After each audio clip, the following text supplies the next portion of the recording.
Right. Looks like he passed by one quick, day. yeah.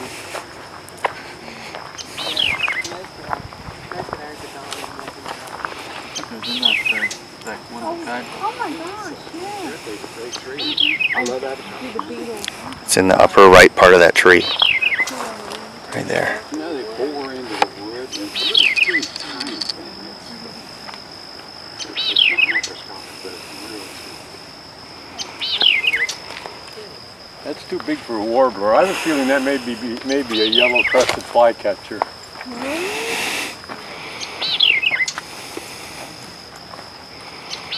Yeah, I think that's a yellow-crested flycatcher. I can't see. I haven't seen the birds yet. You folks are really better than I am. Right. Thank you, Jared. Oh, there he is. I can hear him. Oh, okay. If you look straight right on the and right right. and then move in. You see the great big long Yes. thing, or it's above that, just a little bit, but in. Oh, okay, I see it. Thank you. I'm not sure what it is. It's too big for a warbler. It looks a lot like a yellow-crested flycatcher, but I can't be sure.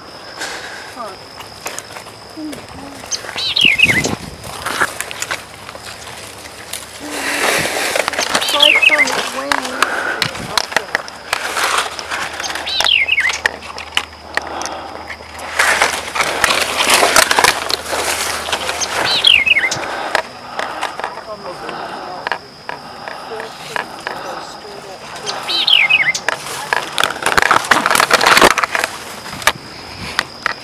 There it flies. It's up on a higher branch. This is like the typical golden last year's goldenrod, and they're just starting. Some of the new ones are just starting. Calling over there now. This sometimes you'll see this hovering over the field. That has all these are all last year's yellow flowers. They flower in the fall. It's really weird. Flat top no relation to the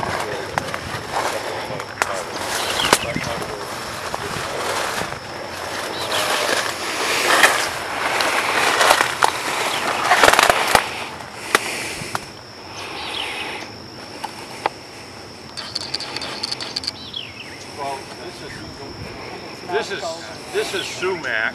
We have one sumac down here. It's called winged sumac.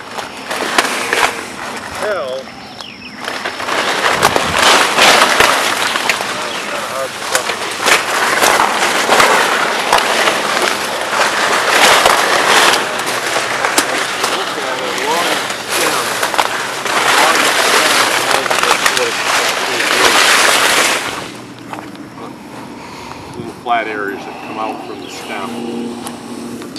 That's why it's called winged sumac.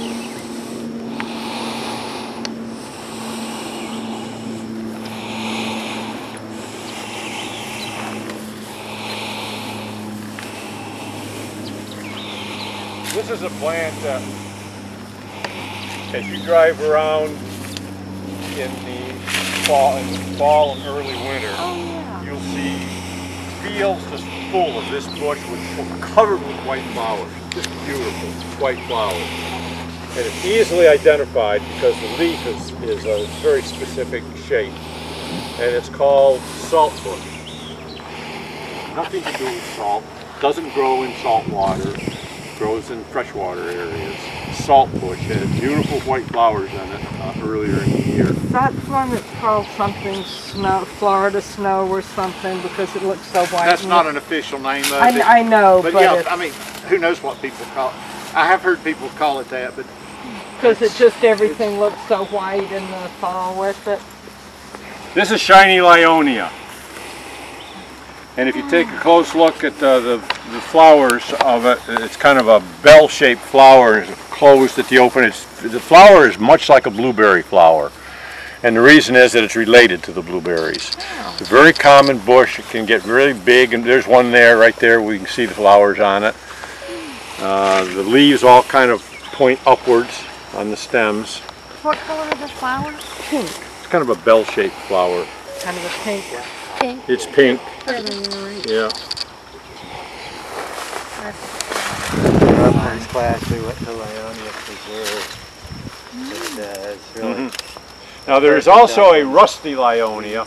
Some people will call this rusty Lyonia because if you take a look at some of the leaves, they have kind of a rusty color to them, especially on the underside, but that's not rusty Lyonia. Rusty Lyonia plant has very thick leaves with recurved, where they curve down, and the underside is covered with a powdery, rusty residue. Totally different. What is this right here? Sumac, winged sumac. Is this? It's different than the red sumac we saw, or at the uplands, right? That had like alternating. Their leaves were like kind of I don't know, this is the only winged. sumac that I know of that grows down in this area, the winged sumac. Yeah, this is the only sumac we've seen. They just look different when they've got young leaves on them, and then you're looking at the, Somebody pointed at the it Oh, out. winter. that's a baby pawpaw. That's a right? pawpaw, yeah. Did anybody bring the rattlesnake kit? Because David's going to need it soon. Crawling through the padnocks. I have a Band-Aid. Yeah, wait till you see what happens to the rattlesnake. I've got a big hunting knife. We can actually Just give that to me before I go run off in the woods again, and Handle this. rattlesnakes won't be a problem. Cut them open and I'll put the Band-Aid on it. Who's going to suck and spit? Not me. They don't open up. They're like they're bell shaped. Did you see the flower? I with the darker pink. I thought more flowers and darker. See, if you look at these carefully, So pretty. if you look at these carefully, that's as open as they're going to get right there. And look at the tip of the flower. It's got like a star. It goes in and then comes back out as a star. Yeah. Really, really. Look how deep pink those are. Yeah, that's one thing there you about, go. There's one. especially, especially as you look in books. Let's see if I can. Does that help or not? You like to have books where the It keeps flowers the are separated by color. Like this focus. one.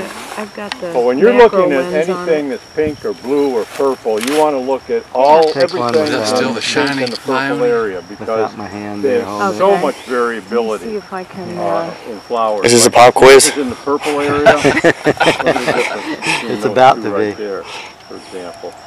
Great deal of variability from one plant to another. So what is that again? What book is that? It's shiny Lyonia. Be careful, there are two of those. They're moving. yeah. Yeah, it's hard.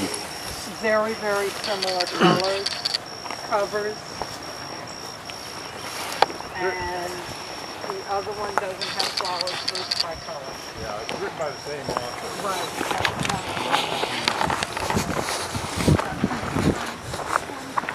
It groups them by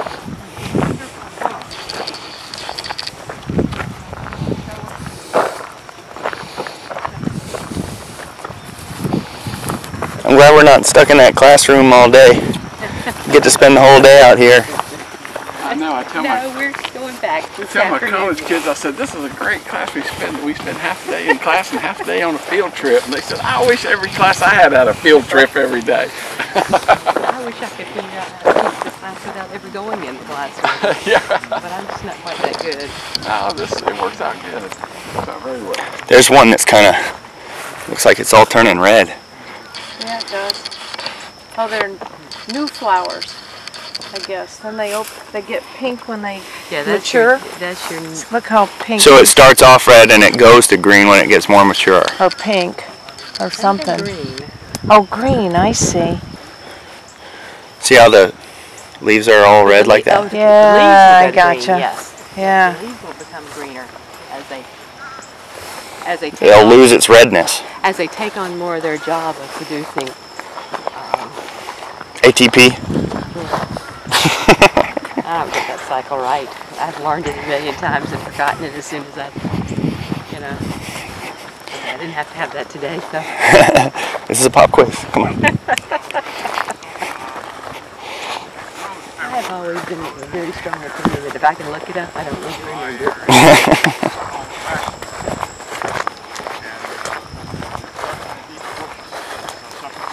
There's a sedge. That's a true sedge.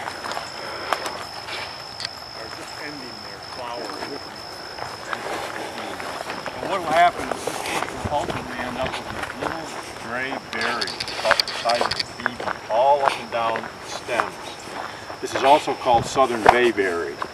And those little gray berries used to be used to scent bayberry candles. What do they use for it now? Well, ask a tree swallow. Trees, I mean, I don't think humans use them now. Oh, because Tree swallows love it. It's interesting because tree swallows are insect eaters. But when these, later in the summer, when these gray berries ripen, they just gorge themselves on these wax myrtle berries. And you'll see flocks of hundreds, thousands, even millions of tree swallows in these huge flocks. And they'll swoop down on a bunch of wax myrtle bushes and they'll just devour the berries, and off they'll go to the next one. I believe about 2 years ago, the Venice Audubon Club at their Christmas bird count, and one day counted something like 800,000 tree swallows. how do you quantify how many you see flying up in the air? What do they have? Some kind of like radar or something? Do they have a radar that picks up every one of those birds? Some ecology population classes, they'll teach you different counting strategies. Yeah. And no, you can't count each one when you got flocks like that, but you look and sort of estimate how many in a section, then you sort of estimate the number of sections and multiply it out. It's much better than saying a bunch. Right. Turkeys and quail love those too. It's just how credible is the number. Yeah. You know? It's far, far, far more credible than saying a bunch. Most I've ever seen, I was walking a trail that some of our county Florida Master Naturalists actually developed out on Babcock Ranch, doing some maintenance work, and I looked up, and from horizon to horizon, all I saw were tree swallows. And just the other thing millions you can do is photograph and count the dots. Although I wouldn't want to, that'd be... Have to hire somebody for that. Like crowds. Yeah, it's slightly more than a shitload. It's Hmm? slightly more than a shitload. A bunch. Mm-hmm. Really? Yeah. Well, it depends on how big the trailer is. How big is the shit trailer we're talking about? How about these? The smaller ones. Okay. How about these true? Are these sedges, right? No, wait, that's not sedge. There was a sedge back there. We missed it. An actual sedge. Oh, could be. I'm not a good identifier of a lot of those, but they have the flowers on them. I can There. tell. That might be one. Nope, it's not. What'd you do to your finger? This is a Got hit by a spinning Sometimes you'll boat see trailer handle. Fields just full of this. It's called toad flax. Toadflax. And it's a pretty little flower, but it's so small.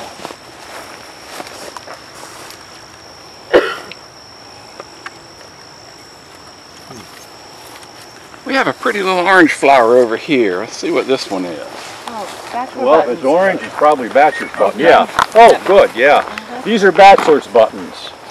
You'll see a lot of them as we go up there. And that's they're either orange or they're yellow. They can be either one.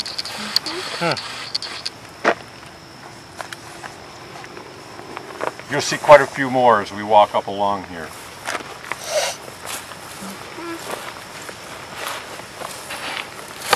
Yeah, not very many orange flowers. When you say orange, I pretty much knew what it was. Great pictures. This is video.